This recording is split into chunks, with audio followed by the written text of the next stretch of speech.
नमस्कार दोस्तों, मैं हूं सागर और आप देख रहे हैं शेयर मार्केट लाइव। दोस्तों, अगले हफ्ते से दो आईपीओ खुलने वाले हैं। एक आईपीओ हैप्पीएस्ट माइंड्स का है और दूसरा है रूट मोबाइल का। तो अगर आपने मन बना लिया है दोनों आईपीओ में पैसा लगाने का, तो दोस्तों आज मैं आपको कुछ तरीके बताने की कोशिश करूंगा जिससे आपको आईपीओ में अलॉटमेंट मिल सके। हालांकि दोनों ही आईपीओ में जो रिटेल का हिस्सा है वो लगभग नॉर्मली रखा गया है। जैसा कि आपको पता है कि हैप्पीएस्ट माइंड में जो रिटेल का हिस्सा है वो सिर्फ और सिर्फ 10% का है और रूट मोबाइल की अगर हम बात करें तो वहां पे जो रिटेल हिस्सा है वो 35% का है।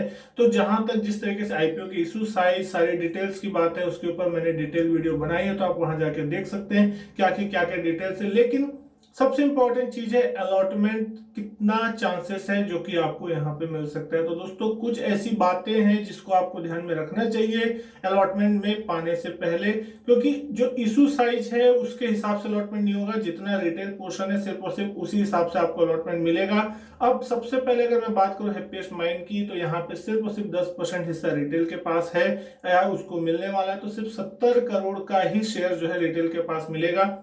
यानी कि अगर आप सोचेंगे कि आप 2-2 लाख रुपए की एप्लीकेशन लगा देंगे तो आपको ज्यादा लॉट मिल जाएंगे या कोई एक लॉट लगाएगा उसको कम मिलेगा, तो दोस्तों ऐसा बिल्कुल भी नहीं होगा। आप चाहे 2 लाख की एप्लीकेशन लगाएं चाहे आप एक लॉट की एप्लीकेशन लगाएं, अगर किस्मत रही तो सिर्फ और सिर्फ एक ही लॉट मिलेगा। क्योंकि दोस्तों ओवर सब्सक्राइब अगर ये होगा इशू, तो उस कंडीशन में आप चाहे जितने मर्जी लॉट लगा ले आपको एक ही लॉट मिलेगा।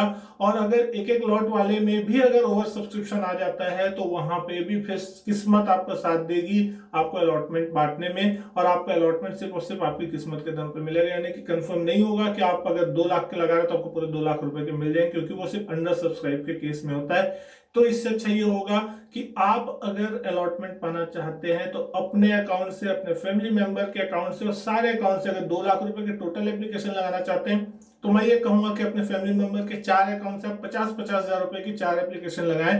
हो सकता है किसी एक या दो अकाउंट में आपको एक एक लॉट मिल जाए, लेकिन अगर आप पूरे के पूरे पैसे एक ही अकाउंट में लगा देंगे तो आपको मुश्किल है, क्योंकि यहाँ पे आपके जो पैसे हैं वो आईपीओ के टाइम ब्लॉक हो जाएंगे। या चाहे आप एसबीआई के थ्रू लगाए चाहे आप लगाए यूपीआई के थ्रू, तो आपके अकाउंट में पैसे ब्लॉक हो जाएंगे। और एक साथ दोनों आईपीओ आ रहा है और अगर आप दोनों आईपीओ में लगाने वाले हैं तो डेफिनेटली फिर आपको पैसे की जरूरत पड़ेगी, क्योंकि पहला आईपीओ 7-8-9 को खुलेगा और दूसरा जो आईपीओ वो 9-10 और 11 सितंबर को खुलने वाला है। दोनों ही के लिए आपको अपने अकाउंट में पैसे रखने पड़ेंगे।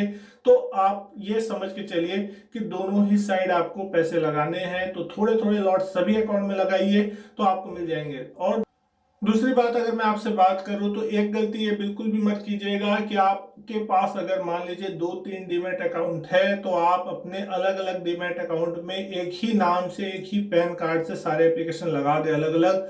तो दोस्तों उस कंडीशन में आपकी जो रिजेक्शन है वो डेफिनेटली होगी, आपका एप्लीकेशन रिजेक्ट हो जाएगा। क्योंकि यहाँ पे जो अलॉटमेंट प्रोसेस होती है वो पूरी तरीके से पैन नंबर के हिसाब से होती है, ना कि आपके डीमैट अकाउंट से। यानी आपका 3 डीमैट अकाउंट है तो आप तीनों डीमैट अकाउंट में अपने ही नाम से शेयर लगा देंगे तो आपको नहीं मिलेगा, क्योंकि वहां पे तीनों में आपका एक ही पैन अकाउंट जो है लिंक होगा। तो उससे अच्छा ये होगा कि 4 अलग अलग पैन अकाउंट में आप चाहे तो लगाइए, आपकी मम्मी पापा भाई बहन अपने नाम से, अपने वाइफ के नाम से, जो भी आपके घर के मेंबर है उनके नाम से अलग अलग डीमैट अकाउंट खोल के आप लगा सकते हैं। आपने अगर डीमैट अकाउंट नहीं खोला है तो लिंक में नीचे डिस्क्रिप्शन में देख सकते हैं, आप अपस्टॉक्स की लिंक के थ्रू अकाउंट ओपन करवा सकते हैं और वहां से फिर आप अपने एप्लीकेशन लगा सकते हैं। लेकिन आगे अगर मैं आपसे बात करूं कि अगर आपने पूरा मूड बना लिया है कि आपको अकाउंट में जो भी आपका है सब्सक्रिप्शन लगाना है, आईपीओ में सब्सक्राइब करना है, तो आखिरी दिन तक का वेट ना करें और जो भी काम है आप पहले या दूसरे दिन में ही निपटा लें। क्योंकि तीसरे दिन हमेशा ये इशू आता है कि कभी ओटीपी नहीं आता है किसी का, या कभी नेट हैंग हो जाता है, या कभी नेट बैंकिंग काम नहीं करती। तो उस कंडीशन में फिर दोस्तों आपकी एप्लीकेशन अगर नहीं लगी तो आपको फिर अलॉटमेंट तो भूल जाइए, आपका कुछ होने वाला है नहीं। तो जो भी काम है पहले या दूसरे दिन तक निपटा लीजिए, क्योंकि आपको पहले और दूसरे दिन तक ही लगभग लगभग सारी चीजें लगभग साफ हो जाती है। किस तरीके से क्यूआईबी एचएनआईएस और बाकी जो सब्सक्रिप्शन आने वाले हैं उसका पता चल जाता है। तो हालांकि ये सबसे निश्चित है कि लास्ट दिन ही जो सब्सक्रिप्शन है बहुत तेजी से भरता है, लेकिन पहले दूसरे दिन में ही स्थिति साफ हो जाती है कि इस आईपीओ को किस तरीके का रिस्पांस मिलने वाला है। और जिस तरीके से भी मार्केट में बज चल रही है तो यहाँ पे जो आईपीओ का रिस्पांस है वो अच्छा खासा मिलने की उम्मीद है। तो आप अपनी किस्मत भी आजमाना चाहते हैं तो डेफिनेटली यहाँ पे अपनी किस्मत आजमा सकते हैं। अब बात करें अगर कि आपको अगर एप्लीकेशन लगाना ही लगाना है और आपको अलॉटमेंट चाहिए ही चाहिए, तो फिर या तो आप 2 लाख रुपए की अगर एप्लीकेशन पूरी तरीके से लगाना चाहते हैं तो मैं आपको ये कहूंगा कि 2 लाख रुपए से थोड़ी ऊपर की एप्लीकेशन लगाइए और HNI कैटेगरी से अप्लाई कीजिए। तो उस कंडीशन में फिर आपको प्रोपोर्शनेट अमाउंट में डेफिनेटली अलॉटमेंट मिलेगी। जितना भी सब्सक्रिप्शन HNI सेक्शन में आता हुआ दिखाई देगा तो उस प्रोपोर्शन में जो शेयर है वो फिर बढ़ते हुए दिखाई देंगे। तो उस कंडीशन में हो सकता है आपको अलॉटमेंट कंफर्म मिले, लेकिन रिटेल कैटेगरी में आपको मिनिमम 1 लॉट का ही अलॉटमेंट मिल पाएगा, उससे ज्यादा अलॉटमेंट नहीं मिलेगा अगर सब्सक्राइब जो है आपका जो आईपीओ है वो ओवर सब्सक्राइब हो जाता है तो। और अंत में अगर हम बात करें कि आखिर किस तरीके से आप आईपीओ में अप्लाई कर सकते हैं, तो दोस्तों यहाँ पे 2 तरीके होते हैं आईपीओ में अप्लाई करने के।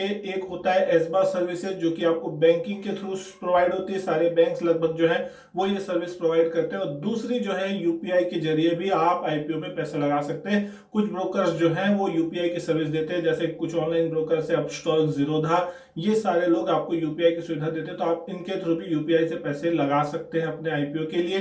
तो आपके ऊपर डिपेंड करता है कि आप कहां से लगाना चाहते हैं। कुछ बैंक्स होते हैं जहां पे आप एसबा सर्विसेज के थ्रू 5 एप्लीकेशन लगा सकते हैं। मैं प्रेफर करता हूं स्टेट बैंक ऑफ इंडिया को, जहां पे 5 एप्लीकेशन लगाने की सुविधा होती है।